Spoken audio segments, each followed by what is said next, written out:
Derek, you were missing quite a few players at the back last week. You were looking a bit stronger going into the weekend.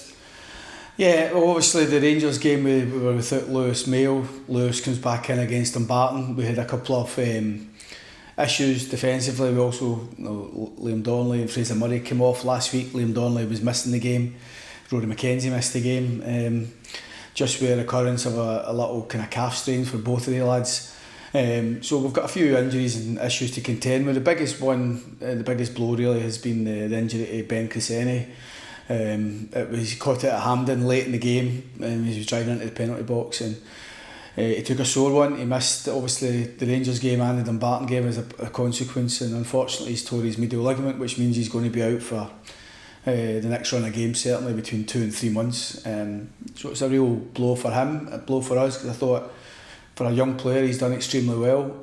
He was improving all the time. I think you could see that as he was getting used to first team football, and so we need to contend with that one certainly for the next wee while. Just looking ahead to Saturday, you've mentioned it's games against those around us that will define our season. What kind of challenge are you expecting up north? Well, again, I think at this stage of the season, when you get into the second part of the campaign, you know, it's more than just 3 points. You can inflict damage to teams round about you. Ross County will be saying the same thing, and you know, for us, we want to make sure that these run of games coming up, we've done the Old Firm games, the semi-finals out of the way, the Scottish Cup ties out of the way, and it really is focus on the upcoming games. And it starts at Ross County Saturday, where we feel that we felt a bit aggrieved that we never got something for the last game up there. We had a narrow 1-0 victory here, and Ross County had a couple of chances in that game, even though we started really strongly and imposed ourselves in the game. It was a game where we put at risk, and there wasn't much in the game overall. And I think in this game, I think it'll be something similar, but it's just important for us to change the narrative and start being stronger away from home and picking up points. It's important that we have a winning performance, regardless of how that looks like. Just go and try and win the game.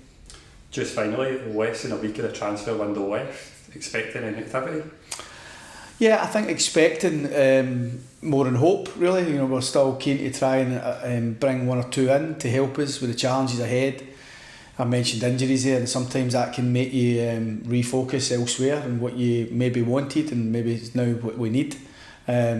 So I think that we're certainly having plenty of conversations and working extremely hard to try and identify the right ones. January traditionally is a tough month to try and improve your squad, but that's the challenge for the recruitment team and myself, to try and come up with good signings to come in and help us with the challenges ahead. As a consequence of that, 1 or 2 might leave on the back of that to go and get regular football, but you know, the board have always been very supportive in what we're trying to do, and I think it's important that we try and come out the transfer window, the January window, feeling a wee bit more secure and feeling stronger about when we were getting into the window.